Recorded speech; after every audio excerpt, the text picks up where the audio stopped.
ಪೂರ್ಮಾಸ್ ಕಿಚನ್ಗೆ ಸ್ವಾಗತ. ಮೈದಾ ಹಿಟ್ಟಿನಿಂದ ಹಲ್ವಾ ಮಾಡೋದು ಹೇಗೆ ಅಂತ ತೋರಿಸ್ತೀನಿ. ಮೊದಲಿಗೆ ಇಲ್ಲಿ ಇಂಗ್ರೀಡಿಯೆಂಟ್ಸ್ ಇದಾವೆ. 1 ಕಪ್ ಮೈದಾ, 1 ಕಪ್ ಸಕ್ಕರೆ, ಬೇಕಾಗಿರ್ತಕ್ಕಂಥ ತುಪ್ಪ, ನಾನು ಆರೆಂಜ್ ಕಲರ್ ತಗೊಂಡಿನಿ, ಗೋಡಂಬಿ, ಕಲಸ್ಲಿಕ್ಕೆ ನೀರು, ಏಲಕ್ಕಿ. 1 ಕಪ್ ಮೈದಾ ಬೌಲಿಗೆ ಹಾಕೊಳ್ಳಿ, ಸಕ್ಕರೆ,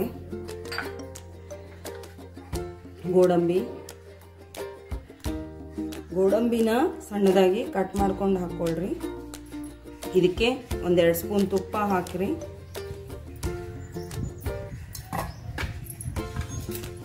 ಸ್ವಲ್ಪ ಆರೆಂಜ್ ಕಲರ್ ನೋಡ್ಕೊಂಡು ಹಾಕ್ಕೊಳ್ರಿ, ನೀವು ಎಷ್ಟು ಕ್ವಾಂಟಿಟಿ ಮಾಡ್ತಾ ಇದ್ದೀರಾ ಅಂತ.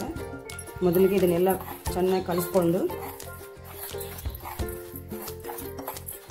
ಸ್ವಲ್ಪನೇ ನೀರು ಹಾಕಿ ಮಿಕ್ಸ್ ಮಾಡ್ಕೊಳ್ರಿ.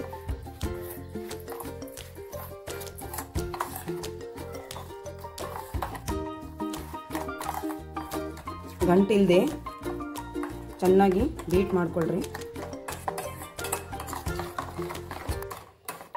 ನೀರನ್ನ ಕನ್ಸಿಸ್ಟೆನ್ಸಿ ನೋಡ್ಕೊಂಡು ಹಾಕೊಳ್ಳಿ. ಈ ರೀತಿ ಕನ್ಸಿಸ್ಟೆನ್ಸಿ ಇರಬೇಕು. ಈಗ ಆಗಿದೆ. ಈಗ ನಾವು ಯಾವ ಪ್ಲೇಟಲ್ಲಿ ಇದನ್ನು ಹಲ್ವಾ ಮಾಡಲಿಕ್ಕೆ ಹಾಕ್ತೀವಲ್ಲ ಆ ಪ್ಲೇಟಿಗೆ ಸ್ವಲ್ಪ ತುಪ್ಪನ ಸವರ್ಕೊಳ್ಳಿ.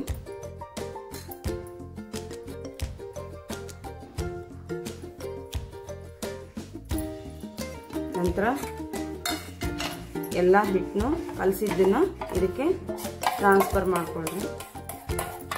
ಇದನ್ನ ಕುಕ್ಕರ್ನಲ್ಲೇ ನೀವು ಅಡುಗೆ ಮಾಡ್ತಾನೆ ಅನ್ನೋದ್ ಜೊತೆನೆ ಇಟ್ಕೊಂಡ್ಬಿಡ್ಬೋದು. ಮನೆಯಲ್ಲಿ ಯಾರಾದರೂ ಗೆಸ್ಟ್ ಬಂದರೆ ಸದ್ಯಕ್ಕೆ ಸ್ವೀಟ್ ಏನೂ ಇಲ್ಲ ಅಂತ ಅಂದ್ಕೊಂಡ್ರೆ ಅವಾಗ ಇಮಿಡಿಯೇಟ್ ಆಗಿ ಇದು ಮಾಡಿಬಿಡ್ಬೋದು. ಈ ಪ್ಲೇಟ್ನ ಕುಕ್ಕರಲ್ಲಿ ಇಡ್ತಾ ಇದ್ದೇನೆ ನಾನು. ನೀವು ಕುಕ್ಕರ್ನ ಲಾಕ್ ಮಾಡ್ಕೊಂಡ್ಬಿಡ್ರಿ. 3 ವಿಸಿಲ್ ಬಂದಮೇಲೆ ಆಫ್ ಮಾಡ್ಬೋದು. ಕುಕ್ಕರ್ ಓಪನ್ ಮಾಡಿ ಕೈನ ಹಸಿ ಮಾಡಿಕೊಂಡು ಈ ರೀತಿ ಮುಟ್ಟು ನೋಡಿದರೆ ನಮ್ಮ ಕೈಗೆ ಅದು ಅಂಟೋದಿಲ್ಲ. ನೋಡಿ, ಹಲ್ವಾ ರೆಡಿ ಆಗಿದೆ. ಈಗ ಪೀಸ್ನ ಚಾಕ್ ತಗೊಂಡು ಈ ಥರ ಕಟ್ ಮಾಡ್ಕೊಳ್ರಿ. ನೋಡಿ, ಸ್ಮೂತಾಗಿ ತುಂಬ ಚೆನ್ನಾಗಿ ಬಂದಿದೆ.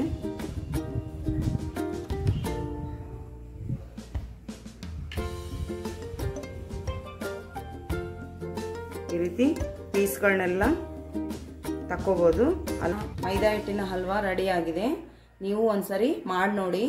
ಇಷ್ಟ ಆದರೆ ಲೈಕ್ ಮಾಡಿ, ಶೇರ್ ಮಾಡಿ, ನನ್ನ ಚಾನಲ್ನ ಸಬ್ಸ್ಕ್ರೈಬ್ ಮಾಡಿ.